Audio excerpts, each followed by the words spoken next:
Hukum ghibah ini secara mutlak ulama sepakat haram.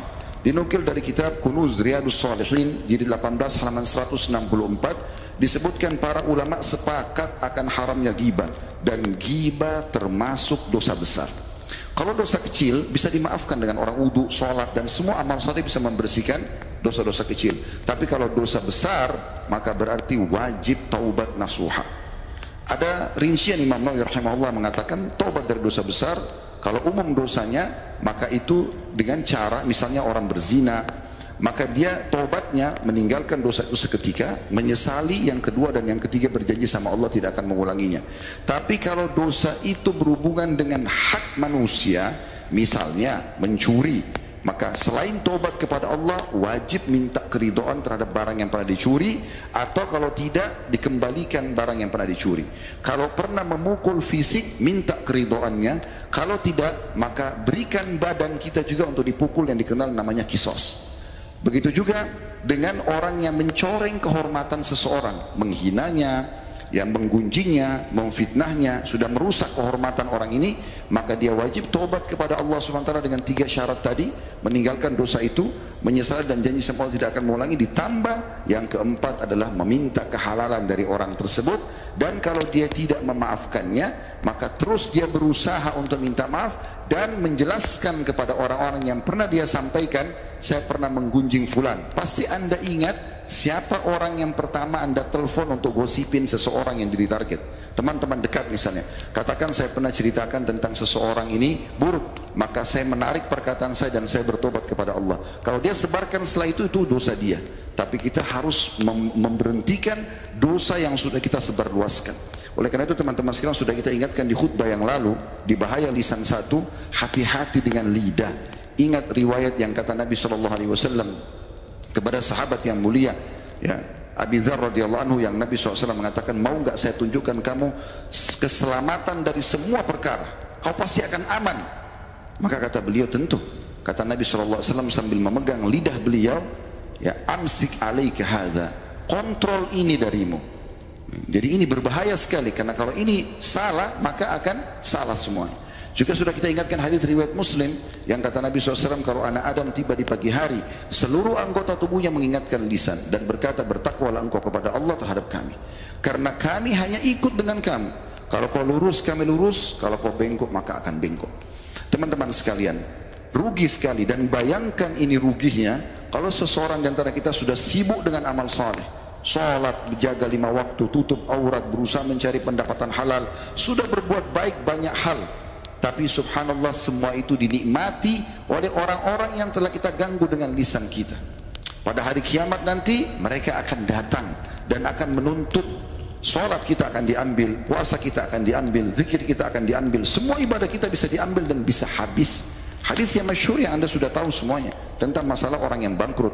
Bagaimana Nabi SAW mengatakan, siapa orang yang bangkrut itu? Kata para sahabat, orang yang tidak ada dirham dan dinarnya Rasulullah. Kata Nabi SAW, bukan itu gampang. Kalau cuma duit hilang bisa dicari lagi. Permasalahannya bukan itu. Orang yang bangkrut sebenarnya orang yang datang pada hari kiamat membawa lengkap pahala sholat, pahala puasa, pahala haji, banyak ibadah-ibadahnya. Tapi pernah dia memukul orang ini, pernah mencaci maki orang yang itu, menggunjing dan memfitnah, pernah membunuh atau memukul atau apa saja jenisnya. Maka orang-orang ini akan datang dan menuntut di hadapan Allah Subhanahu wa taala pada hari kiamat kalau tadi kita tidak berusaha untuk taubat nasuha. Dan kata Nabi SAW digambarkan ini, kalau orang-orang ini minta lalu diberikan pahala-pahala dia, kata Nabi SAW, kalau habis pahala dia dan masih ada orang yang datang menuntut, sudah habis nih pahala sholatnya, pahala zakatnya, pahala hajinya, habis semuanya, bakti sama orang tua, sedekah buat istri dan anak, habis semuanya. Tapi masih ada yang nuntut juga. Oh, pernah juga saya digosipin sama dia, pernah juga saya difitnah sama dia, pernah juga ada hak saya tidak dikasih. Maka diambil dosa-dosa mereka, zinahnya orang, ribanya orang, mencurinya orang, dosa-dosa dia dipikulkan kepada orang yang tadi panen pahala besar selama di dunia. Kemudian akhirnya habis semua pahalanya, tinggal dosa-dosa orang yang dihukum dia dengan dosa-dosa orang tersebut. Betapa bangkrutnya orang ini. Seringkali kita dengar hadis ini tapi subhanallah masih saja luput dan kita anggap biasa, tidak pernah kita jadikan sebagai sebuah ibrah dan pelajaran. Kontrol lisan saudaraku, Orang beriman hanya mengucapkan dari lisannya sesuatu yang bermanfaat, mendatangkan pahala atau minimal mubah, itu saja. Atau diam. Kata Nabi SAW, man kana yu'minu billahi wal yawmil akhir falyaqul khairan aw liyasmut. Barang siapa yang mengaku beriman kepada Allah dan hari akhir, maka ucapkan yang baik saja. Makna baik yang penuh dengan keridhaan Allah Subhanahu wa taala. Zikir, doa, baca Quran, memberikan nasihat, memberikan pelajaran, atau hal yang mubah, menanyakan kabar misalnya, atau apa saja yang mubah yang tidak berhubungan dengan masalah haram. Atau dia diam, kata Nabi SAW. Berapa banyak orang subhanallah tidak mengontrol masalah ini. Kata-kata itu saudaraku seiman, selama belum keluar dari lidah kita, masih milik kita. Tapi kalau sudah keluar, sudah milik publik, dan ini susah untuk dikontrol. Untuk menariknya kembali sulit, tidak semudah itu. Oleh karena itu harus hati-hati. Dinukil dari seorang salaf, pernah muridnya datang lalu mengatakan, Syekh, saya pernah menggibah Anda. Imam dipanggil, hai imam, zaman dulu dipanggil imam, kalau kita kiai sekarang, hai imam, saya pernah menggibah Anda, saya ingin bertaubat, bagaimana caranya? Saya ingin Anda memaafkan saya. Kata dia, tobat kepada Allah, dan plus lagi, kau harus mengembalikan namaku. Ini bahaya sekali. Kalau ada orang langsung mengatakan, baik saya maafkan, tidak ada masalah. Tapi kalau dia minta kita perbaiki nama dia, ini luar biasa. Siapa yang sudah menangkap perkataan itu? Dan di mana kita akan cari mereka? Kalau sekarang di zaman kita masih lebih mudah. Ada media yang kita bisa angkat di Facebook kita, di Instagram kita, di YouTube. Kita bisa sebarin, mudah-mudahan bisa nyebar. Tapi Allah alam apakah semua orang mendapatkan itu atau tidak. Dan ini berbahaya sekali. Oleh karena itu teman-teman sekalian, kontrol semua ini. Tidak ada sesuatu yang sulit untuk mengontrol lisan ini. Ingat perkataan juga yang kami sampaikan pada khutbah yang lalu, bahwasanya Ibnu Mas'ud berkata, tidak ada sesuatu yang paling harus sering dipenjara lebih lama dibandingkan lisan. Dan Allah memberikan kita 2 buah kuping dan 1 lidah agar kita lebih banyak mendengar daripada kita lebih banyak berbicara. Ini penting sekali untuk difahami. Pernah ada seseorang di majlis Iyas Al-Muzani rahimahullah, seorang tabi'in yang sangat masyhur dengan kecerdasannya. Dia mengatakan, ada seseorang di majlisku selalu diam dan dia ada di pojok saja. Selama bertahun-tahun belajar tidak banyak bicara. Maka kemudian saya satu waktu bertanya kepada dia, kenapa engkau sendiri di antara semua yang hadir selalu diam? Tidak seperti yang lainnya, banyak bertanya, banyak ngobrol dan segala macam. Dia mengatakan, saya dengarkan, maka saya dapat manfaat. Saya diam, maka saya selamat. Jadi ini cara orang-orang untuk menjaga itu, karena ini bahaya sekali. Kembali kepada hadis tadi, maaf saya keliru, bukan Mu'adz bin Jabal, tapi bukan Abu Dzar, tapi dia adalah Mu'adz bin Jabal. Yang kata Nabi SAW, pada saat Nabi mengatakan, maukah saya tunjukkan kepadamu sesuatu yang bisa menyelamatkan dari semua perkara buruk? Artinya kau akan selamat, pegang lidahmu ini. Lalu beliau mengatakan, ya Rasulullah, apakah kami akan dihukum karena sesuatu yang kami ucapkan dengan lisan kami? Kata Nabi SAW, celaka kau Mu'adz kalau kau tidak faham. Apakah kau tidak tahu bahwasanya mayoritas orang dilemparkan ke api neraka di atas wajah dan hidung mereka justru karena kesalahan lidah mereka. Saudaraku seiman, kita ulangi hadis-hadis ini. Hadis ini ancamannya sangat luar biasa. Hadis yang sahih diriwayatkan Imam Muhammad jilid 3 halaman 213 atau 223, maaf. Kata Nabi SAW, lamma urija bi, waktu saya sedang dimi'rajkan naik ke langit di kisah Isra Mi'raj, marartu biqaumin lahum adfarun min nuhas. Aku lewat dan diperlihatkan sekelompok orang, kaum berarti beberapa orang, yang kuku-kuku mereka itu dari tembaga yang tajam, ya. Yakhmisuna wujuhahum wa sudurahum. Mereka itu mencakar wajah mereka sendiri sampai berdarah, dan dada mereka berdarah-darah semuanya. Faqultu man haula ya Jibril, maka aku pun bertanya kepada Jibril, siapa itu? Siapa mereka ini?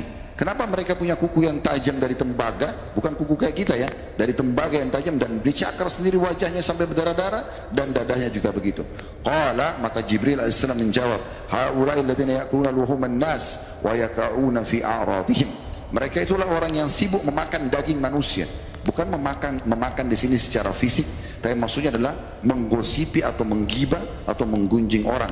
Dan mereka selalu saja masuk membahas tentang kehormatan orang lain, sibuk ya, dengan kehormatan orang lain dicoreng sama dia. Dia tidak puas sampai orang itu jatuh namanya, sampai rusak namanya. Dan ini aneh sekali, tidak ada manfaatnya sama sekali. Dalam Islam, kalau kita lihat ada kekurangan dari saudara kita muslim, sunnahnya datang dan nasihati dia. Dan orang yang ikhlas kalau memberikan nasihat tidak akan pernah memamerkan masalah ini. Dia datang, dia sampaikan baik-baik. Imam Ahmad rahimahullah pernah menemukan muridnya dia yang sudah layak mengajar, punya murid-murid lagi. Dan satu waktu Imam Ahmad lewat di siang hari, ternyata muridnya lagi duduk di bawah pohon dan mengajar orang-orang. Murid-muridnya lagi itu kena sinar matahari, tapi si guru dinaungi dengan pohon. Imam Ahmad datang selepas sholat tahajud sebelum subuh. Di waktu ini tidak ada keramaian pada saat itu. Lalu Imam Ahmad ketuk-ketuk pelan-pelan pintu kamar atau rumah muridnya ini. Begitu dibuka, begitu dia tanya siapa, Imam Ahmad mengatakan Ahmad dengan suara kecil. Begitu dibuka pintunya, muridnya kaget. Dia mengatakan, Imam, kenapa anda datang? Biarkan saya datang kepada anda. Ada keperluan apa? Kata Imam Ahmad, tidak, saya lebih layak datang kepadamu hari ini. Kata muridnya, lalu Imam Ahmad masuk rumah itu jinjit pelan-pelan. Padahal waktu itu tanahnya masih belum ada keramik dan segala macam, masih tanah. Orang kalau jalan pun tidak kedengaran sebenarnya. Tapi ada hikmah di sini. Dia jalan jinjit, lalu kemudian dia duduk di kursi dengan pelan-pelan, lalu dia berbisik mengatakan, ingatlah, saya ingin mengingatkan kepadamu satu perkara, saya khawatir Allah menghisapmu nanti hari kiamat. Kata muridnya, apa itu? Kata Imam Ahmad, tadi siang saya lewat di majlis yang sedang kau isi, kau berada di bawah pohon ternaungi sementara murid-muridmu kena matahari. Allah akan tanya kamu nanti itu. Maka muridnya mengatakan jazakallah khairan. Lalu Imam Ahmad mengatakan baik, dia keluar. Tetap dia jinjit-jinjit lalu pergi. Tidak ada yang tahu masalah ini, tidak dipamer kepada orang, tujuannya lillahi ta'ala. Ini yang benar, nasihatin orang. Dan kesalahan orang serta kurang orang adalah ajang pahala buat kita, bukan untuk digunjing, bukan untuk disebarluaskan sehingga akhirnya seakan-akan kita menjadi seorang pahlawan telah menyebutkan aib dia. Hati-hati, ancamannya sangat berat. Nabi SAW mengingatkan juga di dalam sebuah hadis yang sahih, ya ma'syara man amana bilisanihi wa lam yadkhulil imanu qalbuh. Wahai orang-orang yang sudah mengatakan beriman dengan lisannya tapi iman belum masuk ke dalam hatinya. La tagtabul muslimin, jangan pernah kalian menggibah kaum muslimin. Wala tattabi'u auratihim, dan jangan sengaja mengikut-ngikutin mencari-cari kekurangan dan aib mereka. Fa innahu man ittaba'a auratahum yattabi'illahu auratah. Karena ketahuilah siapa yang sengaja mencari-cari aib dan kekurangan seorang muslim, Allah juga akan mencari-cari aib dan kesalahan dia. Wa man yattabi'illaha auratahu yafdahu fi baitihi. Dan siapa yang telah Allah cari kesalahannya, Allah akan permalukan dia walaupun dari dalam rumahnya sendiri. Demikian juga sabda Nabi SAW, wa man qala fi mu'minin ma laysa fi askanahu Allah ridghatan khibal atau khabal hatta yakhruja mimma qala. Hadis sahih riwayatkan Abu Daud, yang artinya barang siapa yang mengucapkan sesuatu tentang seorang mukmin, apalagi kalau tidak ada pada dia, kalau ada ghibah, kalau tidak jadi fitnah, maka Allah akan tempat tinggalkan dia atau berikan dia hukuman di lumpur yang buruk dari neraka sampai dia bertobat dan meninggalkan apa yang dia ucapkan itu.